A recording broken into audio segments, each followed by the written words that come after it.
Je suis Maude et tu écoutes l'épisode 72 du podcast S'élever en même temps que son enfant.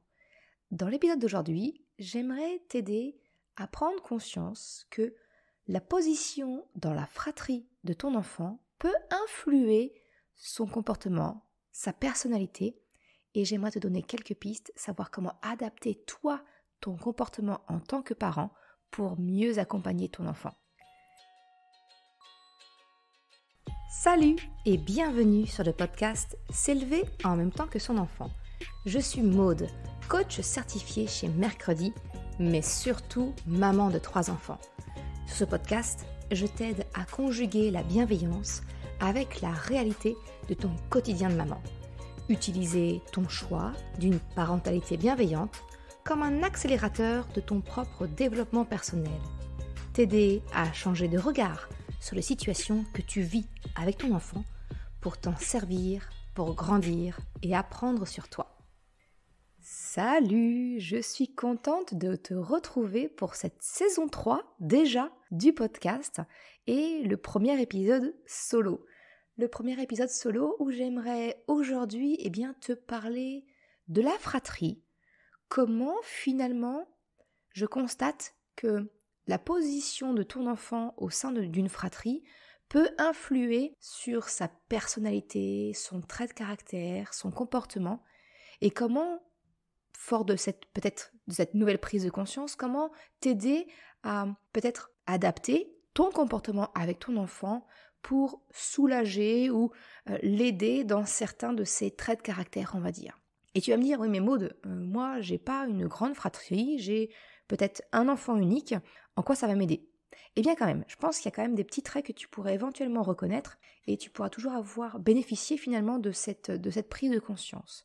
Et l'autre cas que j'aimerais te proposer, c'est peut-être aussi de voir comment toi, en tant qu'enfant, dans ta famille, peut-être que tu fais partie d'une fratrie et peut-être de mieux identifier quel rôle tu as joué, quel rôle ton frère ou ta sœur a joué également, comment vous vous positionnez, si vous vous reconnaissez ou non dans certains des traits de caractère que je vais te partager.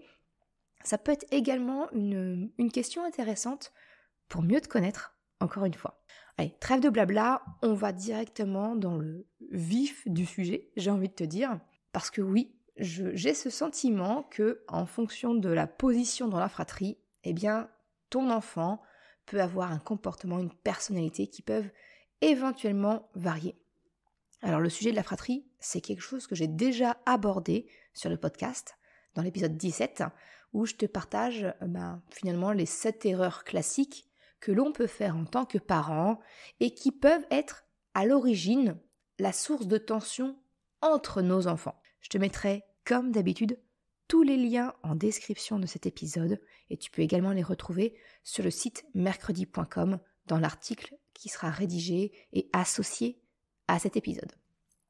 Bref, pour en revenir à l'épisode d'aujourd'hui, j'aimerais finalement aller un cran plus loin et potentiellement t'aider à prendre conscience qu'effectivement la position d'un enfant dans la fratrie peut influer sur sa personnalité, son comportement et également ta façon à toi de réagir avec lui.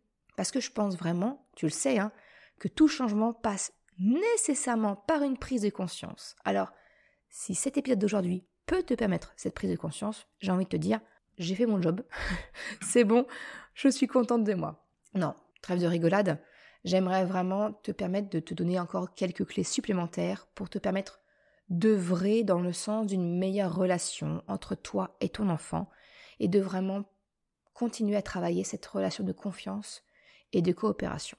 Le point de départ de ma prise de conscience, c'est parti finalement du constat de ma vie.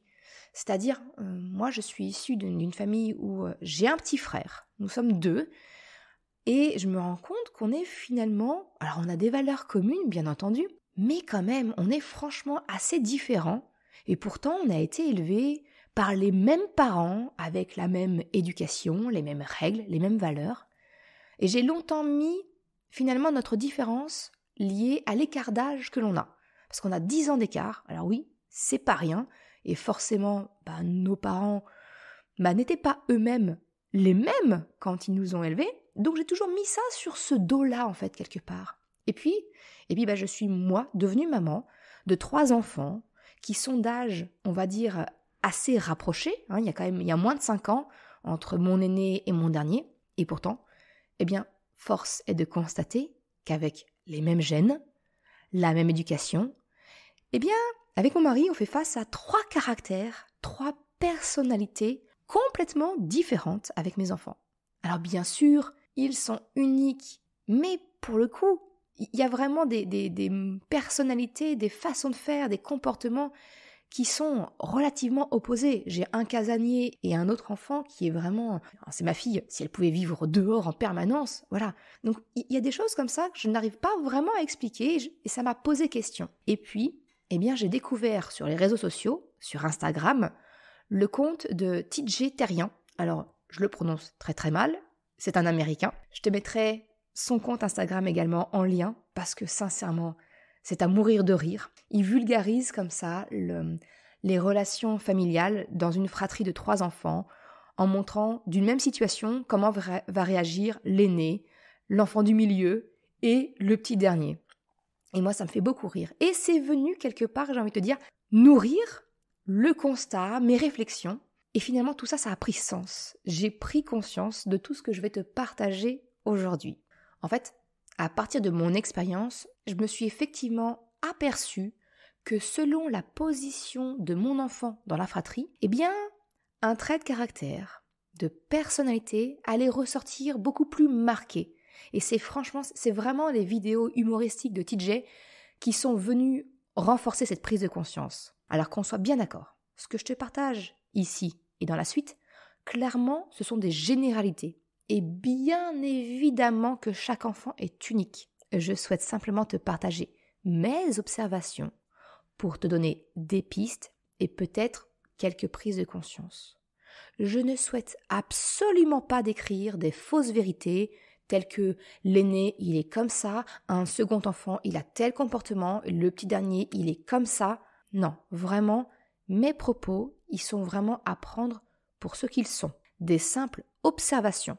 Mais ce ne sont en aucun cas des vérités absolues. Je te laisse prendre donc ce qui te semble te parler, qui semble avoir du sens pour toi, mais je ne dis absolument pas que tous les enfants réagissent ainsi et sont de telle ou telle façon. Qu'on soit bien d'accord sur ce que je vais te partager. Alors, maintenant que cette petite précision est faite, rentrons dans le vif. Si on parle de l'aîné de la fratrie, en fait, ton premier-né, ton aîné, c'est celui avec lequel on découvre notre parentalité.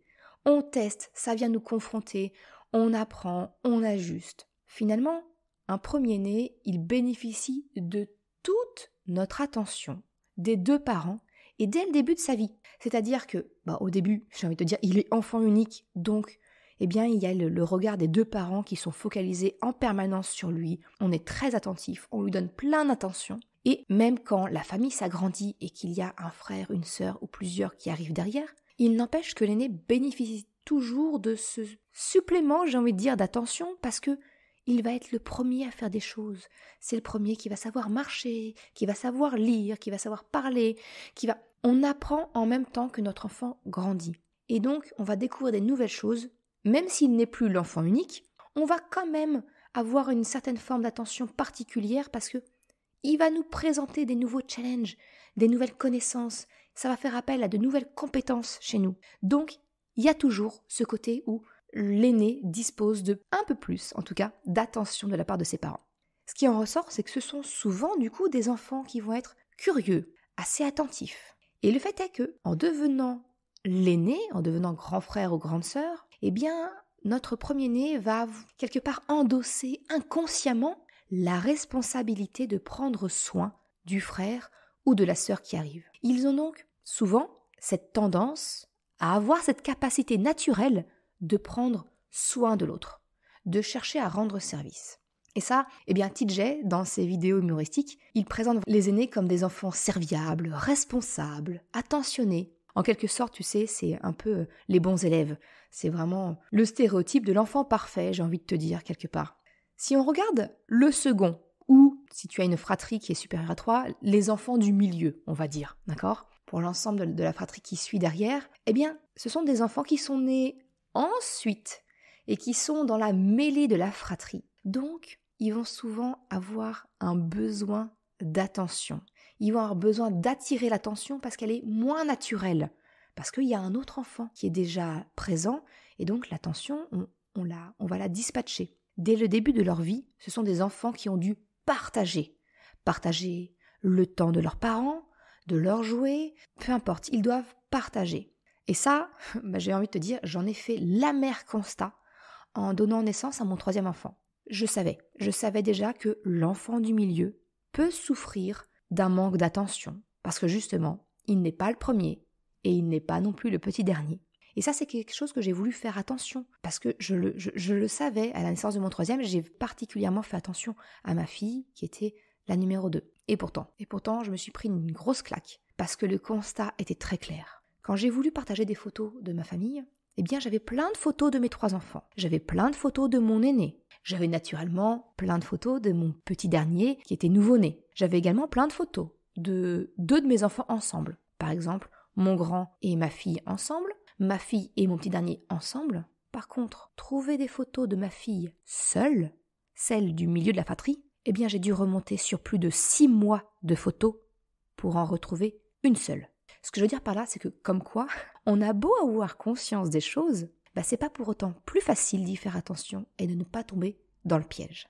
Donc oui, un enfant du milieu, le second, il a tendance à rechercher l'attention. Il a ce besoin, et ce grand besoin, j'ai envie de te dire, d'attention, d'attirer le regard sur eux, même si ce n'est malheureusement pas toujours de la bonne façon. Ça, tu te rappelles peut-être, je t'en ai parlé dans l'épisode bonus numéro 5 du podcast, où je te parle du besoin d'attention des enfants.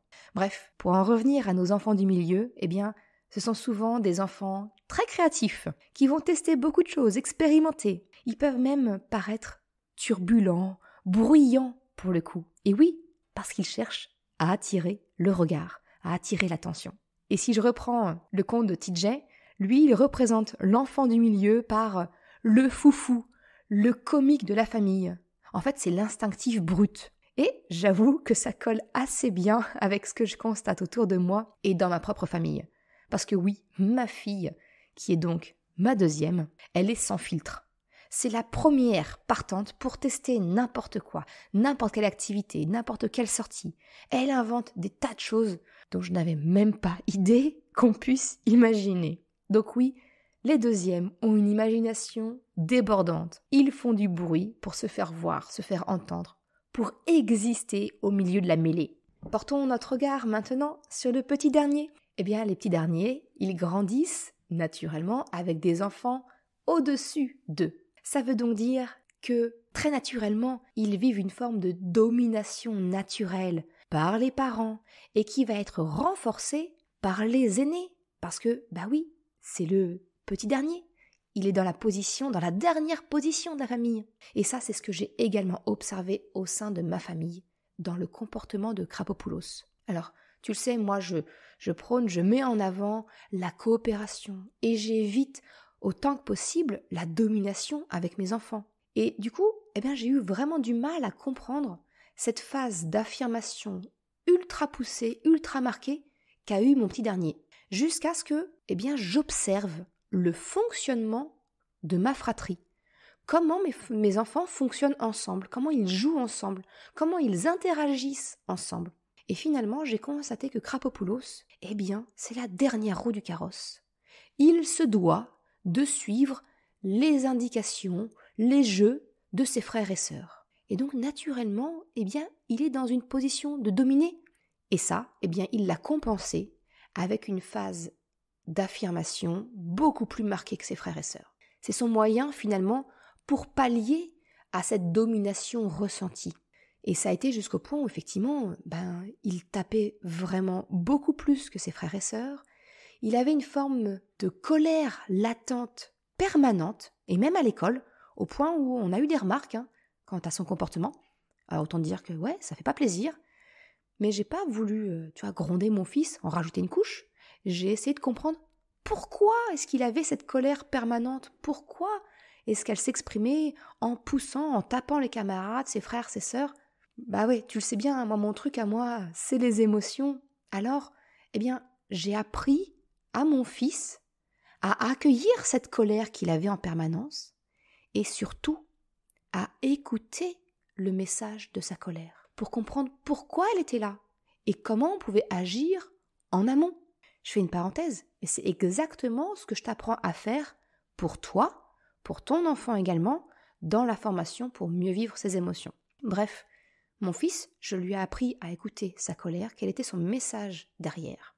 Et on a compris qu'effectivement, il subissait en permanence les ordres, la domination des autres, et c'en était trop pour lui. Et le fait est que, quand il se faisait gronder, que ce soit à l'école, à la maison, on le réprimandait sur son comportement, ça, le fait de se faire gronder, pour lui, ça en rajoutait une couche de culpabilité, de honte, et ça venait nourrir encore plus sa colère. Parce que quand il se sentait honteux, pour pouvoir mieux vivre cette honte, finalement, il était beaucoup plus facile pour lui de la rejeter et la colère reprenait le dessus. Parce que finalement, c'est un comportement très très humain. Parce qu'après tout, la meilleure défense quand on est blessé dans son ego, c'est l'attaque. Alors, il a été important de faire comprendre à mon fils que ce n'est pas lui que nous acceptions pas. Ce n'est pas lui que la maîtresse n'aimait pas, mais son comportement. La clé, pour moi, a été là sur le fait d'insister sur la différence entre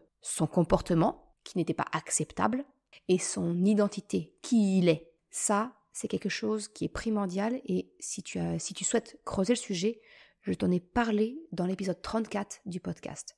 Le piège du « je suis ». C'est vraiment très important, je pense, et encore plus quand on parle d'un petit dernier. Un autre comportement que j'ai observé chez les derniers, ce sont les chouchoutés. Ce sont ceux dont tout le monde prend soin. Parce que oui, effectivement, d'un côté, ils vont être dominés, mais d'un autre côté, ils vont aussi être un peu dorlotés, pris en charge. Ils sont beaucoup plus entourés. Moi, je vois quand je demande quelque chose à Krapopoulos, comme par exemple ranger ses affaires, son frère et sa sœur vont souvent avoir tendance à vouloir l'aider pour faire pour lui, pour aller plus vite. Et franchement, ça n'aide pas du tout mon fils à prendre ses responsabilités et prendre sa part dans la vie de la famille. Et encore une fois, TJ, donc du compte Instagram TJ_terrien, lui, il représente le petit dernier par l'enfant le plus assisté, pour qui on fait à la place et qui devient un peu le pacha de la maison. Voilà ce que je voulais te présenter. Maintenant que peut-être tu vois les choses sous un autre jour, tu as une certaine prise de conscience, j'aimerais t'aider à comprendre comment tu pourrais, toi, adapter ton comportement en tant que parent pour venir compenser finalement certains petits traits de personnalité de ton enfant en fonction de sa position dans la fratrie. Alors l'aîné, tu l'as compris, pour moi, c'est vraiment l'enfant qui va porter le plus de poids sur ses épaules. C'est celui qui va se sentir responsable des autres, de son frère, de sa sœur. Pour moi, il est alors très intéressant de lui permettre de rester un enfant, d'accepter de faire des erreurs, de ne pas être l'exemple pour les autres enfants. Il n'a pas à être un enfant parfait. Ce que j'aimerais te proposer donc, c'est de prendre conscience, de ne pas demander à ton aîné peut-être de surveiller son frère ou sa sœur, de ne pas lui demander d'être le modèle pour son frère ou sa sœur, mais plutôt de lui demander d'adopter un comportement acceptable juste parce que c'est celui qui est attendu, pas parce que c'est l'aîné et que son frère ou sa sœur va prendre exemple sur lui. Non, c'est juste parce que c'est le comportement acceptable que tu attends dans la vie de la famille, sans en rajouter, sans insister finalement sur les conséquences du modèle qu'il pourrait être pour les autres enfants de la fratrie. L'enfant du milieu, le second. Alors, clairement, pour le second, on est bien d'accord, je pense que tu l'as compris quand je t'ai décrit le fonctionnement d'un enfant qui est positionné en second dans la fratrie, c'est vraiment de mettre l'accent sur l'attention qui est portée à cet enfant, à lui et à lui seul. C'est prendre conscience que les moments en tête-à-tête sont encore plus importants pour les enfants qui sont dans le milieu de la fratrie finalement. C'est vraiment quelque chose dont ils ont cruellement besoin. Alors afin de lui donner l'attention qu'il recherche, et cela c'est vraiment dans le but de finalement lui donner l'attention qu'il recherche inconsciemment, sans pour autant que notre attention lui soit donnée dans ces moments de folie.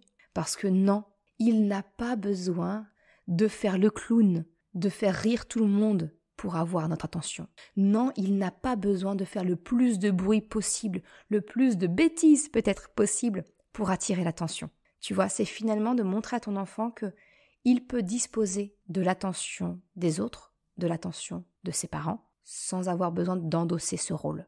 Le petit dernier. Alors, effectivement, si je t'ai conseillé de retirer un peu de poids de la responsabilisation qui pèse naturellement sur ton aîné, eh bien oui, il peut être intéressant d'en mettre un peu plus sur ton dernier-né, afin qu'il ne devienne pas l'assisté de tous les membres de la famille. Ce que j'entends par responsabilisation, c'est vraiment finalement de le remettre au centre de ses décisions, de lui faire vivre, expérimenter ce que sont les conséquences naturelles. Finalement, c'est de lui redonner du pouvoir, parce que ça aura vraiment le double bénéfice, d'une part, de le sortir d'une forme de domination, et d'autre part, de lui permettre de se responsabiliser et de ne pas être l'enfant assisté. Si je reprends mon exemple, dans mon cas, tu vois, ça a été justement de demander à mes 2 grands d'arrêter de vouloir ranger la chambre de leur petit frère pour avoir un temps d'écran en famille. Parce que chez moi, la règle,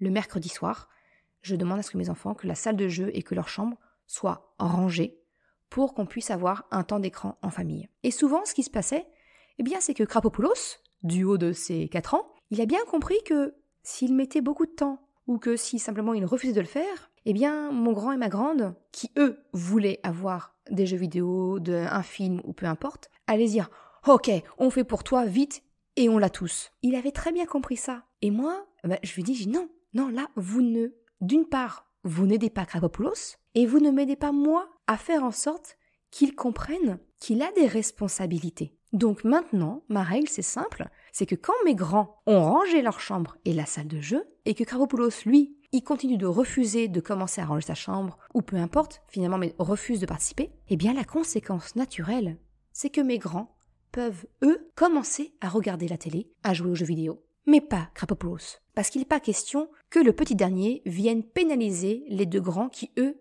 ont rempli leur part du contrat. Et c'est en expérimentant ça que mon fils comprend qu'il y a des conséquences naturelles et que oui, il doit ranger ses affaires, ses jouets, sa chambre. Ça a rouspété 2-3 fois et maintenant il commence vraiment à comprendre et il le fait naturellement. Alors qu'on soit bien clair, oui, je l'aide à ranger, mais j'attends qu'il soit proactif et qu'il s'y mette. Et là, je me mets avec lui et je l'aide, je l'encourage. Parce que naturellement, il n'a que 4 ans. Mais je tiens vraiment à ce qu'il fasse preuve de responsabilité, qu'il démontre que lui aussi, il s'y met. Voilà le fruit de mes réflexions, de ce que j'ai pu constater au sein de ma famille, que ce soit moi dans ma fratrie ou mes enfants entre eux. Encore une fois, naturellement, tout ça c'est à adapter à ton enfant, à ton histoire. Mais je me dis que peut-être ça peut t'aider à mieux percevoir, peut-être les rouages de ta propre enfance, mais aussi t'aider à adapter ton comportement à ton enfant en fonction de ce que tu constates. Peut-être qu'il a un besoin d'attention, un besoin de plus de légèreté. Ce que j'entends par là, c'est moins de pression, telle que je l'ai décrite chez l'aîné, ou peut-être un peu plus de responsabilisation, si ton enfant a un comportement plus proche du petit dernier. Voilà ce que je voulais te partager aujourd'hui.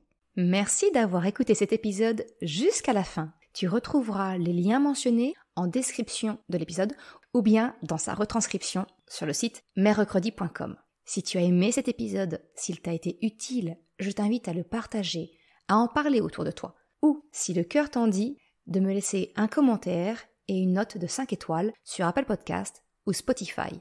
Cela me permet de faire connaître le podcast et m'encourage à progresser. Un grand merci à celles et ceux qui prennent le temps de le faire ou de m'envoyer un message privé si leur plateforme d'écoute ne le permet pas. Je te souhaite une excellente journée, après-midi, soirée, quel que soit le moment où tu écoutes et je te dis à la semaine prochaine pour un nouvel épisode. Ciao!